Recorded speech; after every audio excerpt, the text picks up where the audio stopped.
Yes, so we pour out our praise to the Lord. Isn't that a wonderful thing? That He hears us, that He hears our cries. We have a lot of things to distract us these days. A lot of technology that gets our attention. I come from the technology sector originally. Technology was a big part of my life, and it still continues to be. And we have a lot of innovations that have happened throughout time, throughout mankind's time here on earth. We have a lot of different technical revolutions that we've been through. Sometimes it's difficult to accept those revolutions. Sometimes the changes come hard for us, but yet these changes still have huge impacts. Something like this.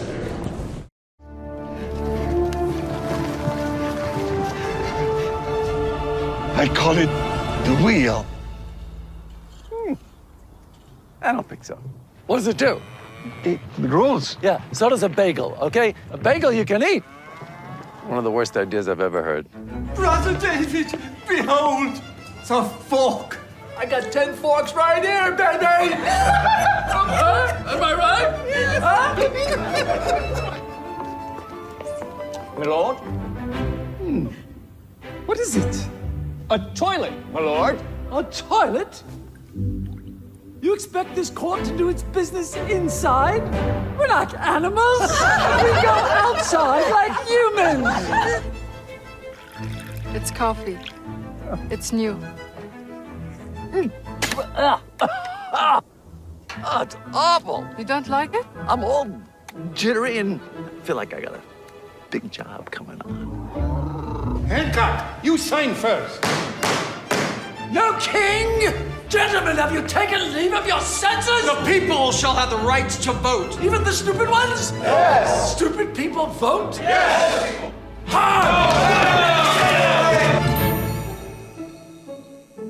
Edison, can I be honest with you? It stinks. Does your wife know what's going on here? She knows I go to work. You're wasting your time, and it's sad. You might as well put the dishes in the shower. Hey, Catherine, what's cooking? We're putting a man on the moon. Are you out of your mind? I can't even get tuna without celery. Nobody's going to the moon, ever. Why not? It's too far. It's far. It's really far. It's far. 我々の未来はポータブルミュージックです。バカかバカかわかるだろうわかるだろうわかるだろう出て行け見ないのか怖いんだバッタリがいつも言えるぞバッタリどこバッタリ Like I was saying, it's FTX. It's a safe and easy way to get into crypto. Yeah, I don't think so. And I'm never wrong about this stuff. Never.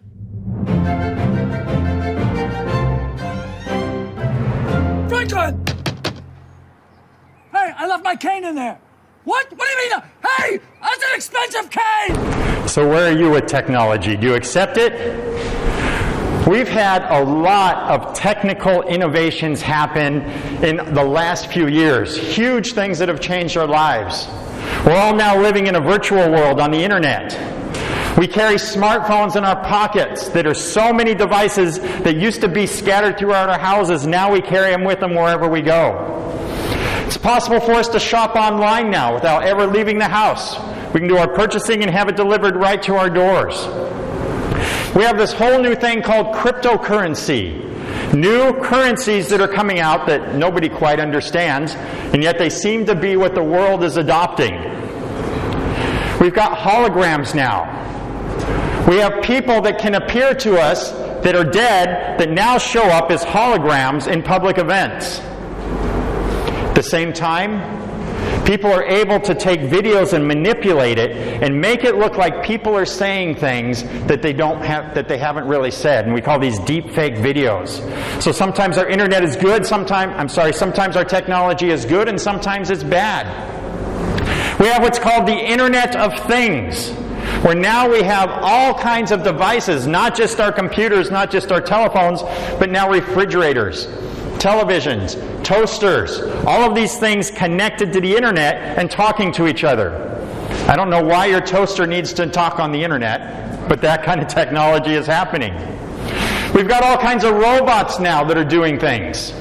Not just physical robots, but virtual robots that we talk to on the telephone and that we talk to through smart devices like Siri and Alexa and these other devices. We have drones now that are going through the air. Aircraft that are now being controlled not by pilots, but by artificial intelligence. We've got social media, where we do a lot of our interactions now online instead of in person. We've all reached a point of learning to live on Zoom. Video calls have become the new norm in our lives, and now we're able to communicate with people that are so far away from us, and yet it's like they're in the same room with us. We've got self-driving cars that are coming out. We have AR, artificial reality, and virtual reality, so that we can be in places that we're not in, but it looks like we actually are. And then we have this new thing called the metaverse. The metaverse, this place where we're all going to live and interact. This is what the technology people are telling us, that we're going to be in these virtual worlds from now on. This company that you used to know as Facebook has renamed itself recently. They're now called Meta. And their goal is to put everything into what they call the metaverse. This virtual world where we can all interact. Facebook's first version of this is called Horizon Worlds. And people now are creating avatars, and you're walking around these worlds and talking to each other and interacting with people, doing online shopping. You can buy real estate in these virtual worlds. You can buy real estate that doesn't exist. You can buy clothes for your avatar. You can buy all kinds of artificial things in this metaverse. Now, something interesting that's missing from the metaverse, I don't know, but if you look closely at these avatars, I don't know why, but for some reason, they don't have legs. They're only from the waist up. I don't know why that is. I don't know if we're going to lose our legs in the future or what. But this is where the world is going, is we're going into these virtual worlds now. And it's a big change for us. Technology has done so much in our lives. And it's easy to get lost. There's a famous pastor and evangelist named Billy Graham.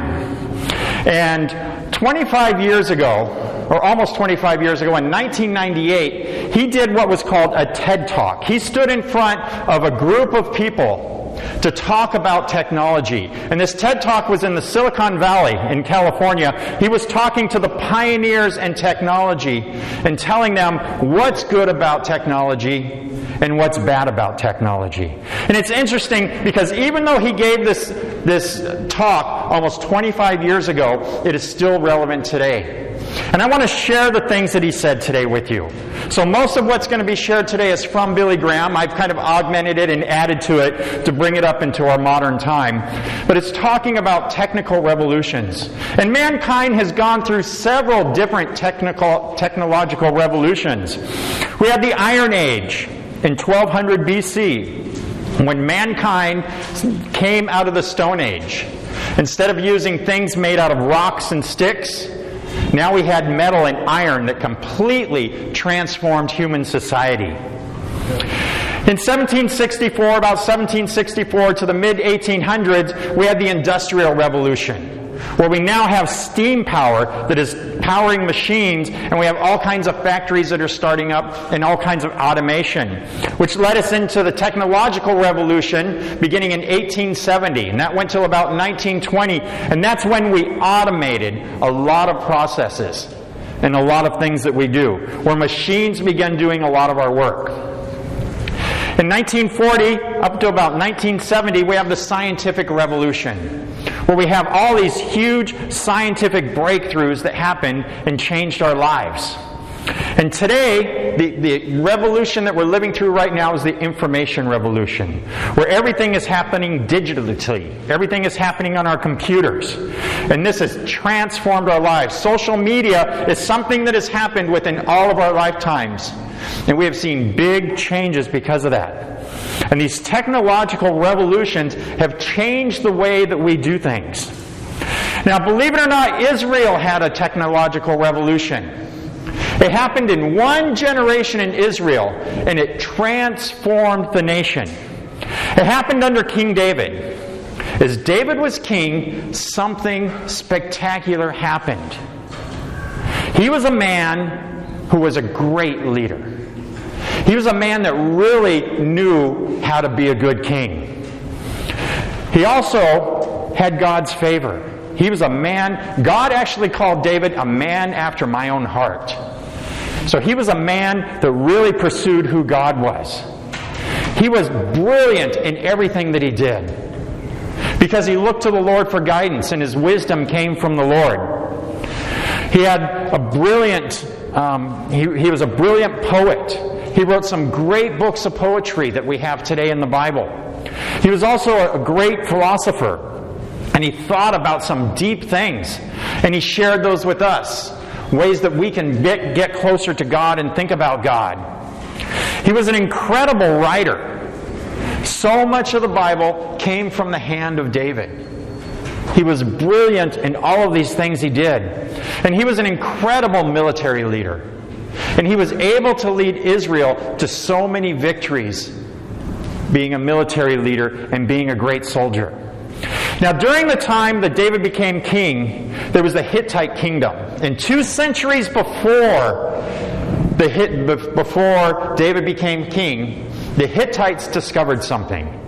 They discovered iron. And that's when the Iron Revolution started. It started with the Hittites. But the Hittites would not allow the Israelites to have it, because they didn't want them to create weapons and to be able to rise up against them. So the Israelites did not have access to the Iron Age. But King David changed that. King David was able to find out about the technology and introduce it to his kingdom, and it transformed Israel forever. Now, they had access to iron. And the Bible tells us that David collected great amounts of this iron. In fact, archaeologists today in modern-day Palestine have found evidence of these great stores of iron that David put aside. In 1 Chronicles 22:3, we read, David provided large amounts of iron for the nails that would be needed for the doors and the gates and for the clamps, and he gave more bronze than could be weighed. So here's Israel now, moving from the Stone Age into the Iron Age. Now they had tools, modern tools, to replace their tools made out of wood, to replace their tools made out of stone. They now had access to things to help them with farming. They had hoes to till the ground. They had plows. They had sickles to be able to cut things down. They had knives. They had axes. They had easy ways to do farming now. Now they also had the ability to create more modernized weapons, swords and spears and things that they could use to defeat their enemies. This all happened within 1 generation in Israel. So much like our modern day cultures have been changed, Israel went through a revolution as well. Very similar to what we're going through today in the information revolution, Israel was going through this coming into the Iron Age. So we have technological revolutions are not something just for our modern time. They have happened throughout history. But with those revolutions, this does not end our problems. And this technological revolution coming into the Iron Age, David still was faced with problems. There were a lot of things that the new technology couldn't solve. No matter what they had access to or these new tools that they had, it couldn't take care of their problems. They still were overwhelmed with problems. We carry these same problems today. These problems from centuries before. These problems that David dealt with and these problems that Israel dealt with are still problems that we deal with today. And our technology will not be able to solve them any more than David was not able to solve them with technology. There's not a way that we have to do it on our own. We still have things that keep happening. Ecclesiastes 1:9-11 says, history merely repeats itself. It's all been done before.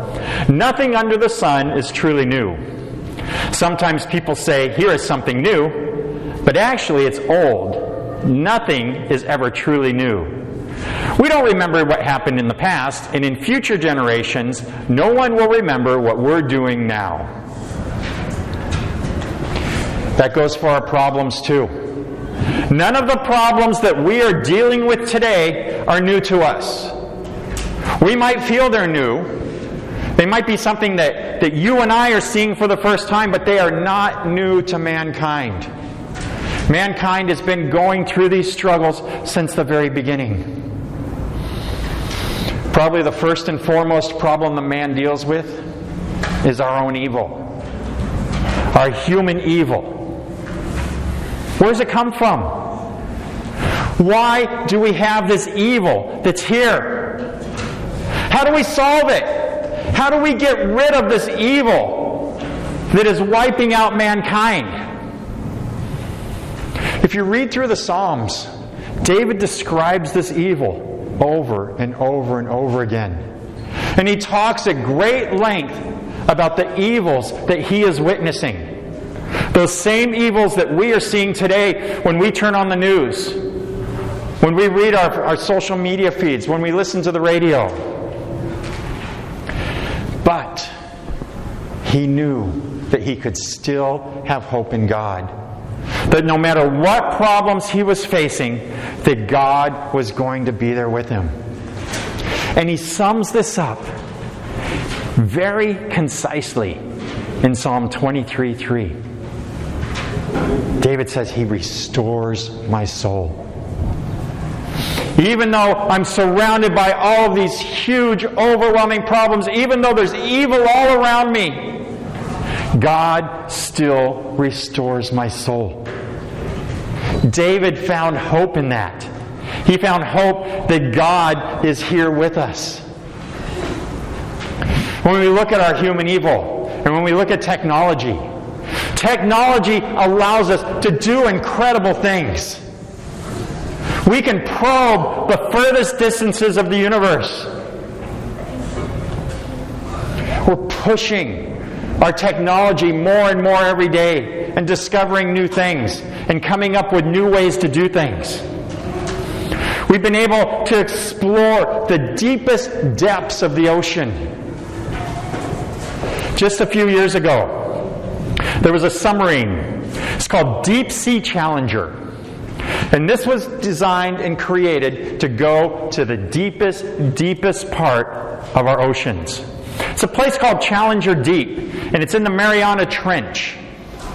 This is the lowest point on Earth. It's 11 kilometers below the ocean.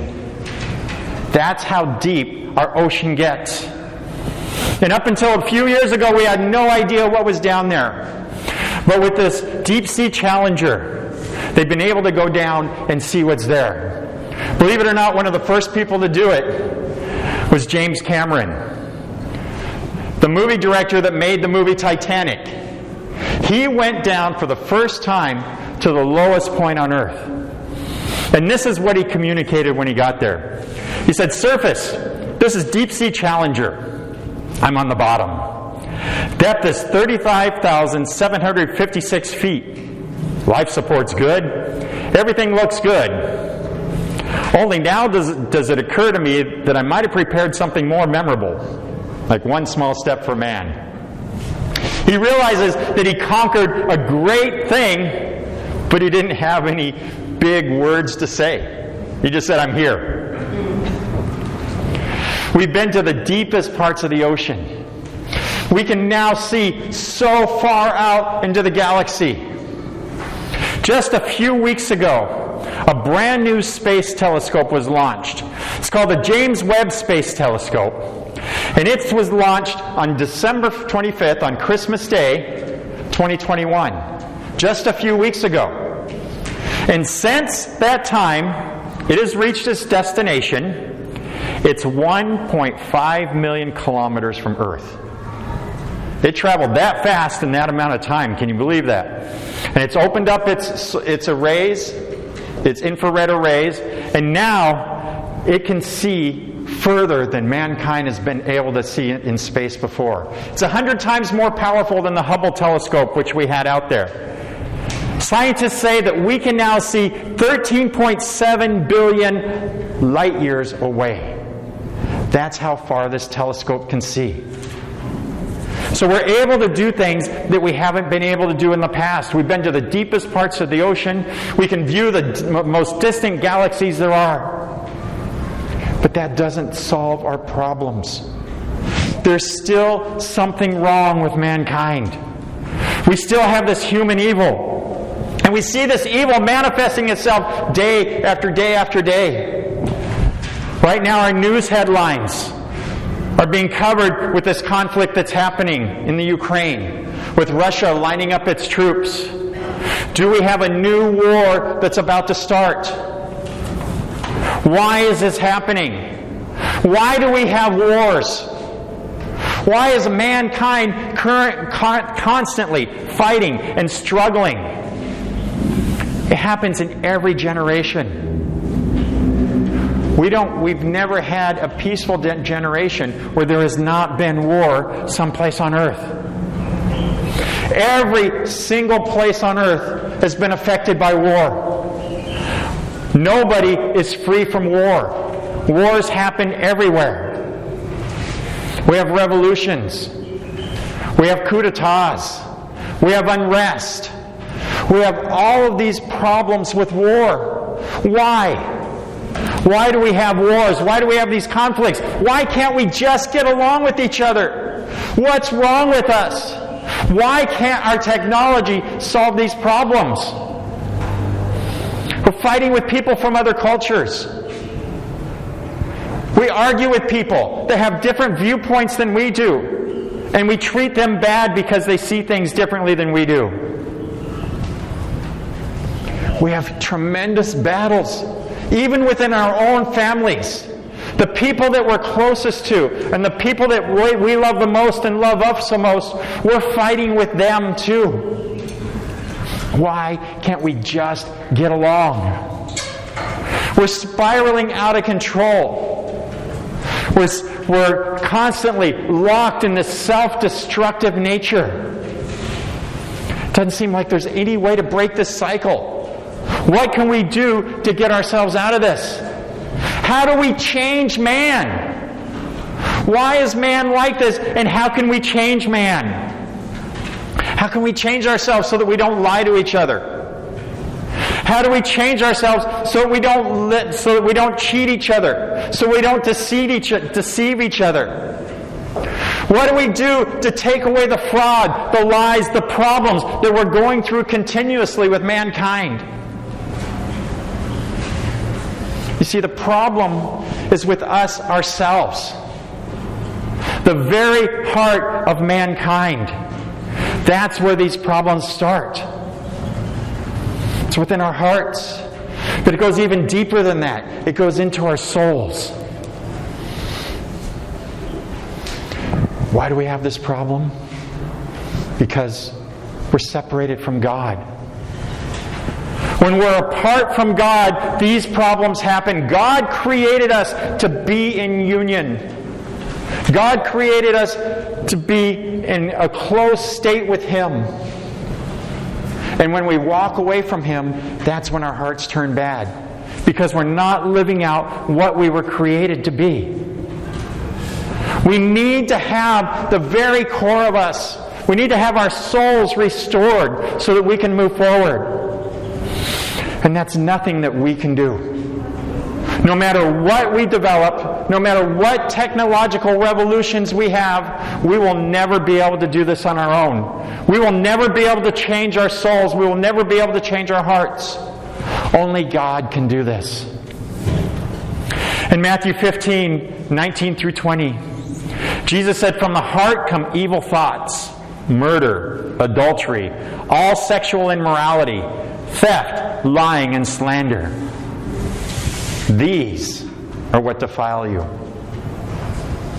This is the problem with mankind. It comes from our very core, from our hearts, from our souls. There was a British mathematician and philosopher. His name is Bertrand Russell. He says, "It's in our hearts that evil lies, and it is from our hearts that it must be plucked out."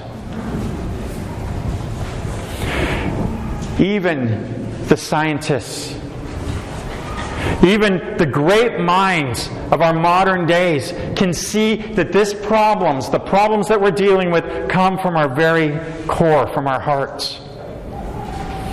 Albert Einstein, who's probably one of the most famous geniuses that's lived in the last few centuries, he said it's easier to denature plutonium than to denature the evil spirit of man. We are rotten to the core. This evil comes from within. Even when we look at the technology that we develop, because of this evil nature that we have, we'll take these good technological things that we've made and use them for bad purposes. One of the greatest examples of this is dynamite. Designed by a man called Albert Nobel. He wanted dynamite to be used for good, for purposes like mining and things like this. And when it got turned around and used as a weapon, it completely grieved him. We have something today called the Nobel Peace Prize. It's something that he developed in his lifetime because he was so upset that his invention had been turned out for something bad.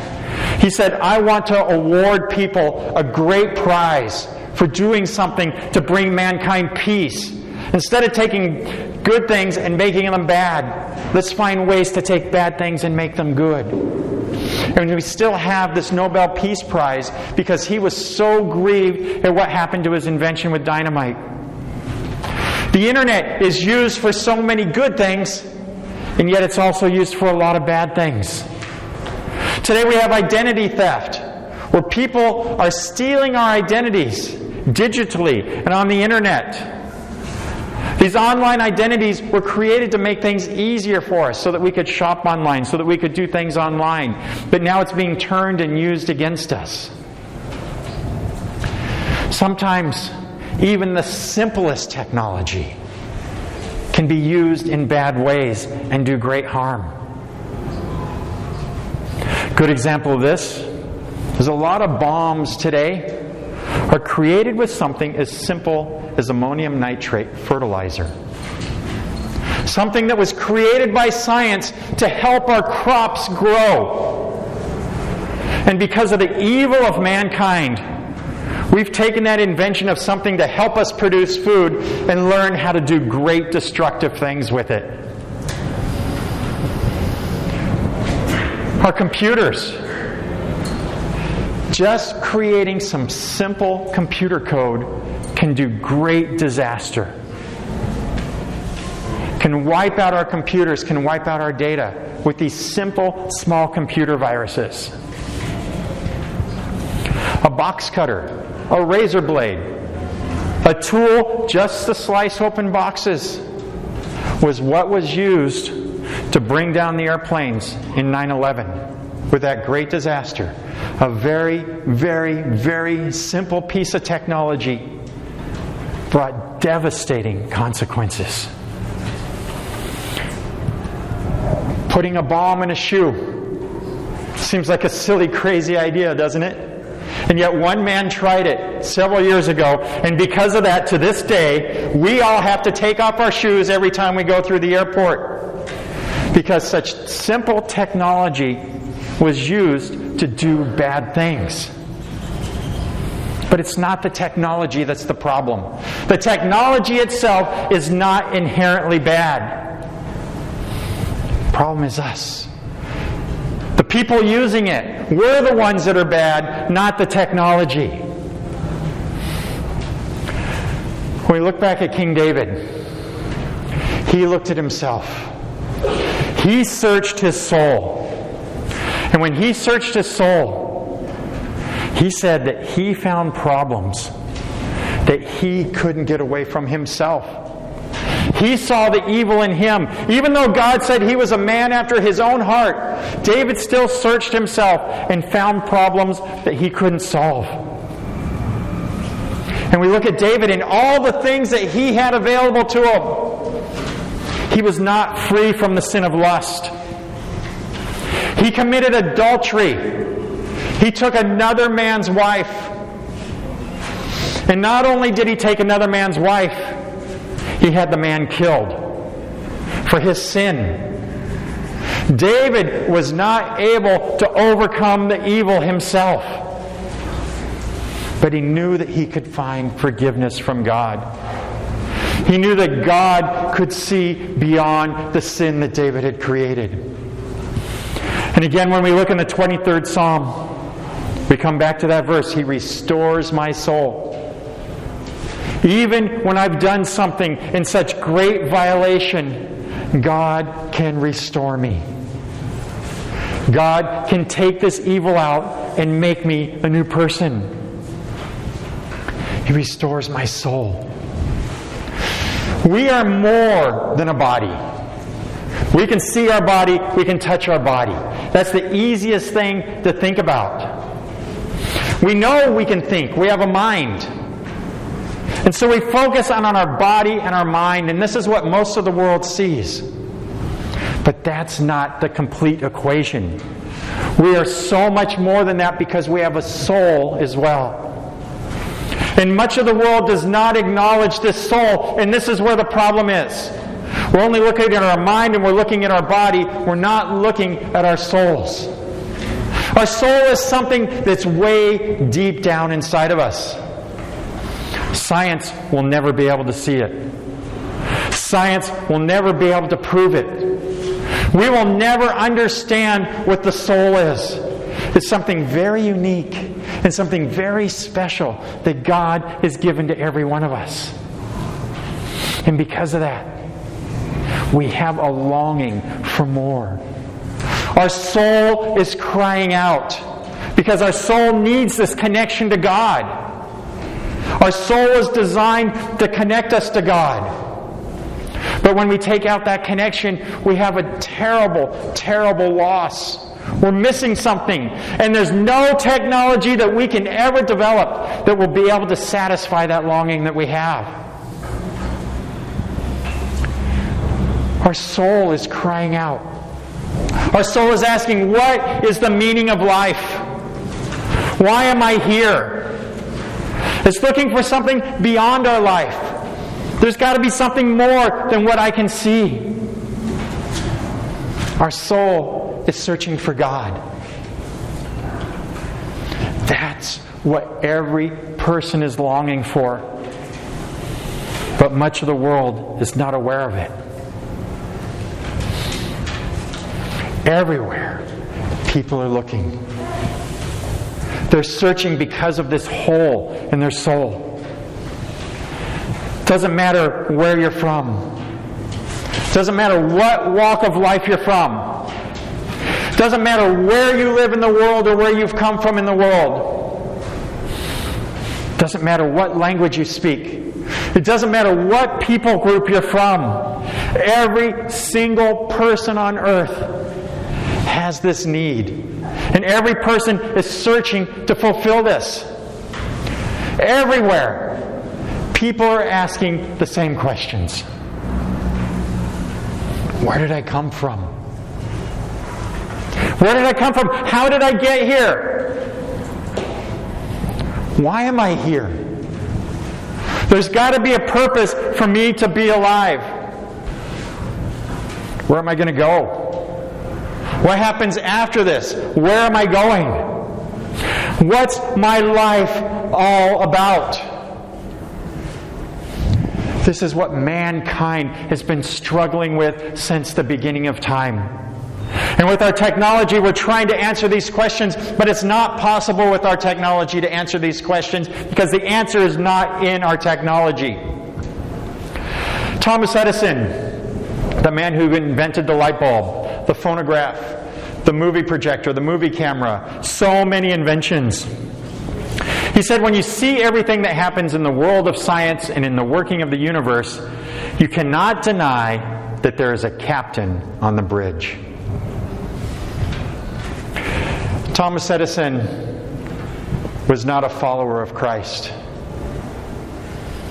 He was not a Christian.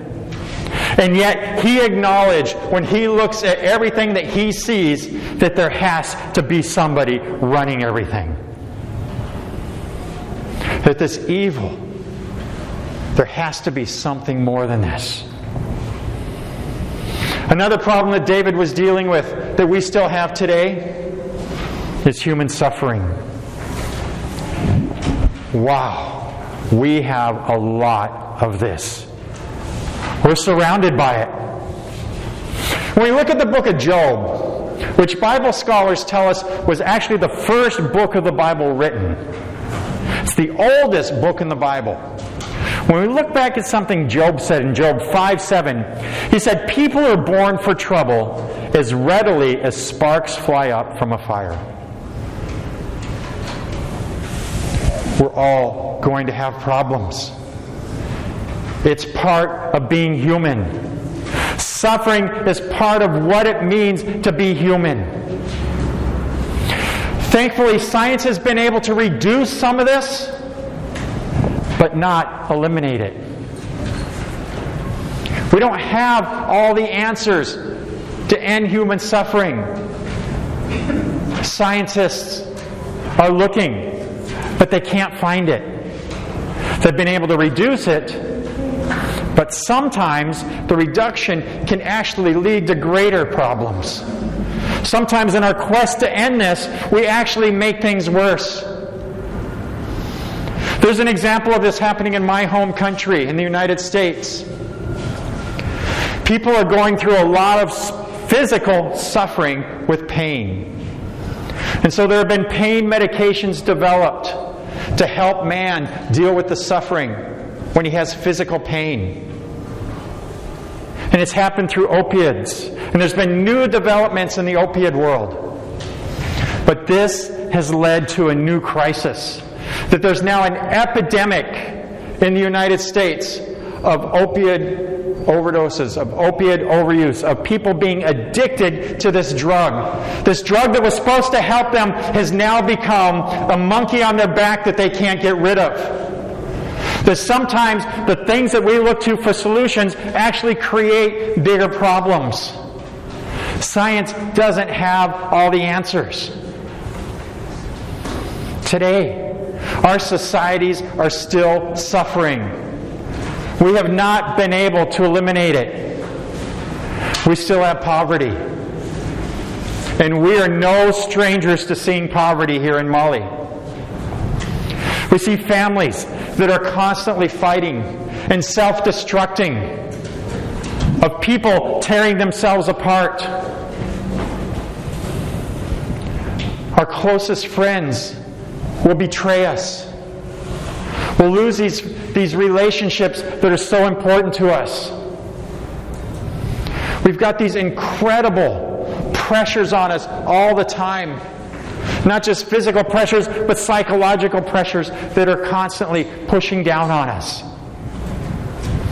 And there's nobody in the world today that doesn't have problems, that isn't worrying about something. Why? Why do we suffer? As David was asking this question, he found the answer in God. Again, back to the 23rd Psalm. The very first sentence, David sums it up like this: "The Lord is my shepherd." Despite all the suffering, God is with me, and God will guide me. God will lead me through the suffering. God will care for me. As a shepherd cares for his sheep, my God is going to care for me. He's looking after my needs. He knows what I'm struggling with. He knows the problems I have, and He is here to help. The third problem that mankind has not been able to solve is death. Most of the time, we don't talk about this. We keep quiet about it. It's not a pleasant topic to talk about. Most people, we don't think about it We don't want to think about it because we just want to live. And we don't think about what's going to happen in the future. We just think about now. And we have this idea, for some reason, that we're never going to die. We're just going to keep on living and we don't have to worry about it.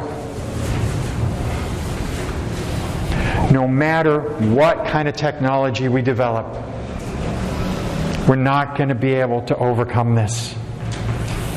And there have been technologies developed, like cryogenics, of freezing dead bodies, hoping that someday science will be able to bring them back to life. They're dead. Whether their body is frozen or whether their body is room temperature, they're dead. Because that's the fate that meets us. There's no way we can get around it. That's where every person is going. We all have one thing in common. All of us do. Doesn't matter what country you're from. Doesn't matter what your background is. Doesn't matter if you're rich or if you're poor. Sorry, I've got a little spoiler alert for you here today. You're going to die. We are all going to die. And there's nothing we can do to stop it. Science will never be able to solve this problem. And this is probably the hardest thing for us to deal with. The hardest thing for us to understand is why. Why do we have to die? In Ecclesiastes 3, 1 and 2, the writer says, "For everything there is a season, a time for every activity under heaven, a time to be born and a time to die." None of us decided the time that we were going to be born. None of us are going to decide the time that we die. But it's inevitable. It's going to happen. A lot of times when people are on their deathbed, they are scared. They are so frightened because they don't know what's going to happen in the next few minutes, the next few hours. And they are so frightened. But before they're on that deathbed, most people don't even think about it. We don't think of death being possible, and we just carry on like it's not going to happen. When somebody asks Billy Graham what his biggest struggle is, or what the biggest surprise in his life has been, he said, "The greatest surprise in my life is the brevity of life. It passes so fast. Life is here today, gone tomorrow, like this. We don't have control over that." Wernher von Braun, who was a great scientist who gave us modern rocket technology, he said, "Science and religion are not antagonists. On the contrary, they are sisters. While science tries to learn more about the creation, religion tries to better understand the Creator." He went on to say, "Speaking for myself, I can only say that the grandeur of the cosmos serves only to confirm a belief in the certainty of a Creator. And in our search to know God, I've come to believe that the life of Jesus Christ should be the focus of our efforts and inspiration. The reality of this life and His resurrection is the hope of mankind." Here is a scientist that understands what it's all about. That Jesus Christ is the answer to everything. He is our hope. He's the reason that we go on. We shouldn't spend our lives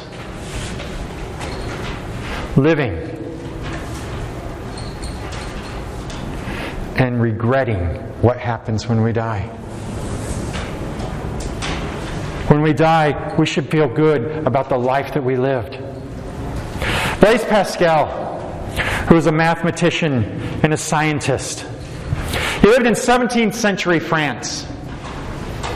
Many people call him the architect of modern civilization. He was an incredible scientist. In mathematics, he was considered a pioneer, and he came up with new things that revolutionized the way that we see math. He gave us something today that's called the probability theory. This was something that came from Blaise Pascal. They also say that he gave us the systems and the cores for the first computers. That he designed the first computers before we have the silicon and the technology that we have today. He was looking in depth at what's wrong with mankind. He was looking at what our problems are. He was looking at man's evil. He was looking at the suffering. He was looking at death. He was looking at these three same things that we're talking about this morning. In his analysis, he was astounded by the things that we've been able to achieve. He was astounded by the things that science has been able to do. Fascinated by the beautiful works of art that we have. And we have so many different kinds of art. He looked at the things that we have created, our human enterprises. He was fascinated by these.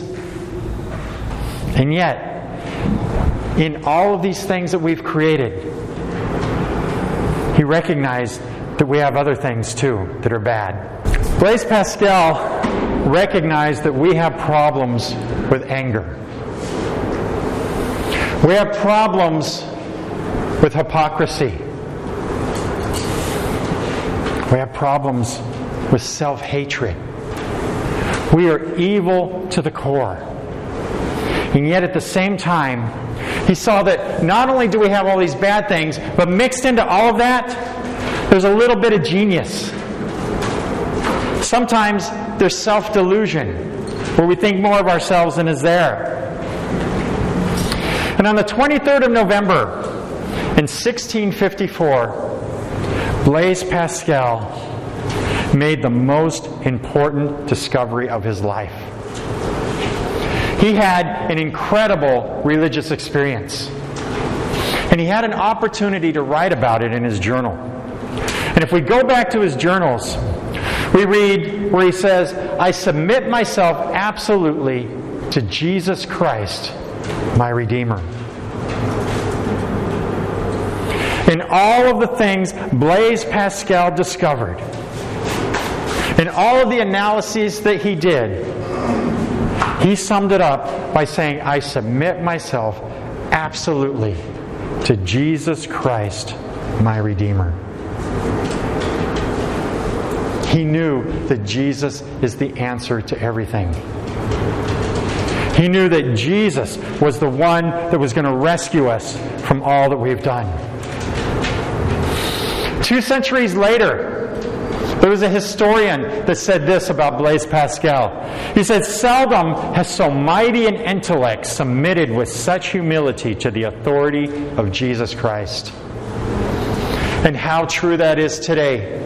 We get lost in our intellect. We get lost in our discoveries. We get lost in the things that we have accomplished, and we ignore God. But Pascal had the ability to step beyond that and recognize who God is. He recognized that our God is a God of love and grace. His desire is to bring us back into harmony with Him. Our soul longs for God, and God is trying to get us to come back to Him where we belong. Blaise Pascal recognized that it was his own sins and his own failures that were a problem, but that he could find forgiveness in God. That God could take him beyond this. He knew that when he died, where he was going to go. He knew that he was going to go to heaven. The things that Blaise Pascal discovered were beyond anything that he observed, were beyond the scientific method that he was so used to using. He went on to say, "The heart has its reasons, which reason knows not of. Our heart knows things that we can't reason about because you can't know reason. It's not possible. Pascal came up with something today that's become known as Pascal's wager. And I think he sums things up so beautifully in this wager. He says, if you bet on God and open yourself to His love, you lose nothing, even if you're wrong. Let me read that again. If you bet on God and open yourself to His love and you lose, even if you're wrong, you lose nothing even if you're wrong. So even if you believe in God and you're wrong, you're not going to lose anything. But if instead you bet that there is no God, then you can lose it all in this life and the life to come. In other words, you have nothing to lose in believing in God and everything to gain. But if we reject God, it's just the opposite. Everything that Pascal discovered paled in comparison to who God is. He found that his knowledge of God, when he discovered who God is, was so far beyond anything that he had learned. And at that point, he knew that he was ready to face God, that he was going to go to heaven when he died. And he died at a young age. He died when he was only 39. When we look at King David lived to be almost twice as old as Pascal. He lived to be 70. David wasn't afraid of death either. Again, going back to the 23rd Psalm, David shows us that he's not afraid of death. In Psalm 23:4, he says, even though I walk through the valley of the shadow of death, I will fear no evil, for you are with me. And David was constantly facing death. David had enemies that were chasing him down and trying to kill him throughout much of his life. And yet he says, I'm not afraid. Even when I walk through the darkest valley, I'm not afraid because God is with me. So David actually found the answer to these three dilemmas. He found the answer to evil. He found the answer to man's suffering. He found the answer to death. He found these answers for us too. That they're not just for him. And the answer is in Jesus. Jesus said in John 14:6, I am the way, the truth, and the life. No one can come to the Father except through me. Jesus says, I am the truth. All truth. I am the source of all truth. Jesus is truth. Well, who was Jesus? Somebody that declares something like this. How could he say that? He either had to be a liar, he had to be crazy, or maybe he was really who he said he was. And that's what it comes down to for us. Who do we believe Jesus is? We have no way to prove it. There's nothing that we can do in a laboratory. There's no experiments that we can run to prove who Jesus was. It's only through our faith. It's only through our belief. That's how we can know who Jesus is. And what we need to do with all this is we need to change our focus. Technology has brought us a lot of great things. Technology can solve a lot of our problems, but it can't solve all of our problems. Technology brings us some new problems.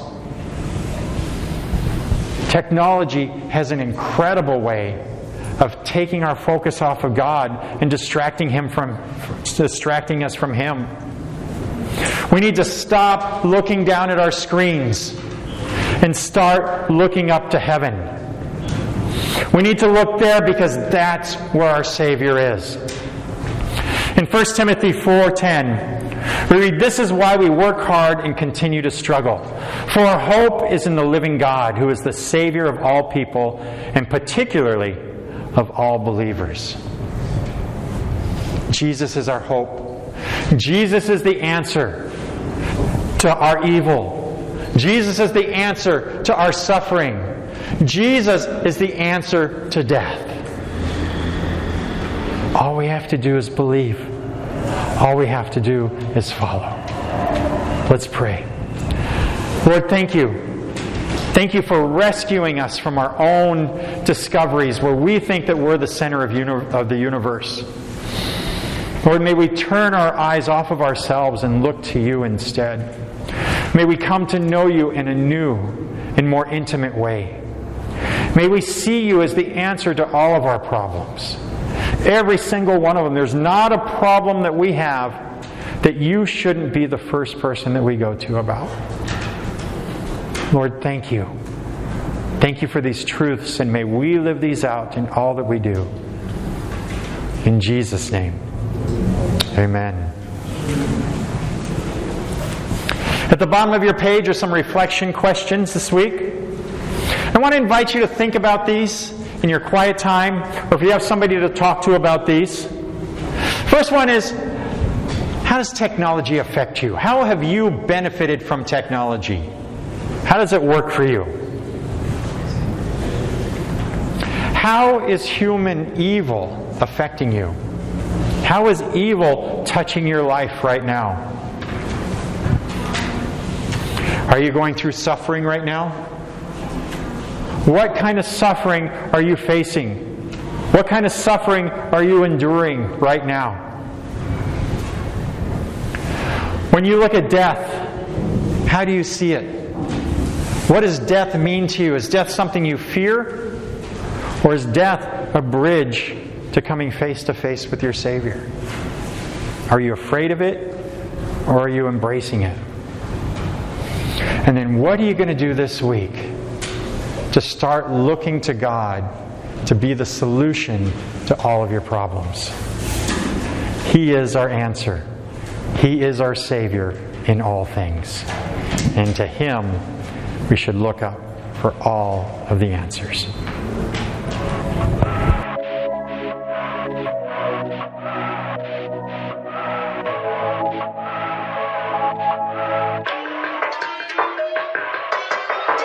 I've been having conversations up inside my head, like I'm taking a vacation from the life I live. Praying to hear you calling, praying for Jesus walking. I know that you're the answer to my questioning. I know that you're the God that's over everything. I feel your blessing on me. It feels like Sunday morning. Eyes focused on the sky, head full of reasons why. I don't care what other people say. I look to you.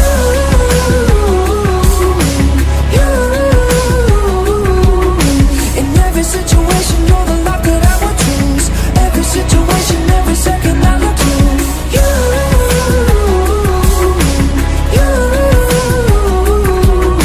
In every situation, you're the lock that I would choose. I look to you. I look to you. In the valley of the shadow, I will have no fear. In the moment of my weakness, I can feel you here.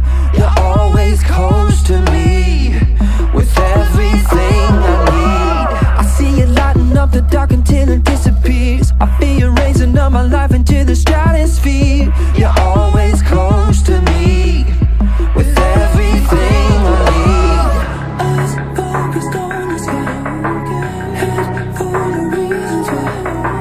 I don't care what other people say. I look to you.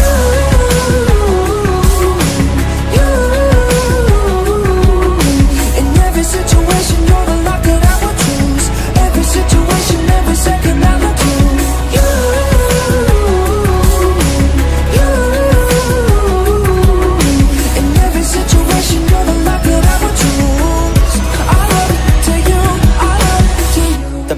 couple nights been rough, I keep waking up filled with anxiety and doubt, don't think I'm strong enough. They said my prayer was a weapon, that I should dust it off. Or maybe every time I took a step I didn't wait for God.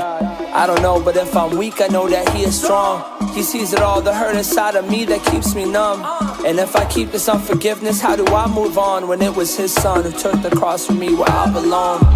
And I know sometimes I question this path I'm on. I could grace erase all my past mistakes, now I have it all. Waited for so long with this pain inside till I finally called. Met me where I wasn't, true love is what it reminds me of. Never have I felt the peace like only You provide. You wanted me even though You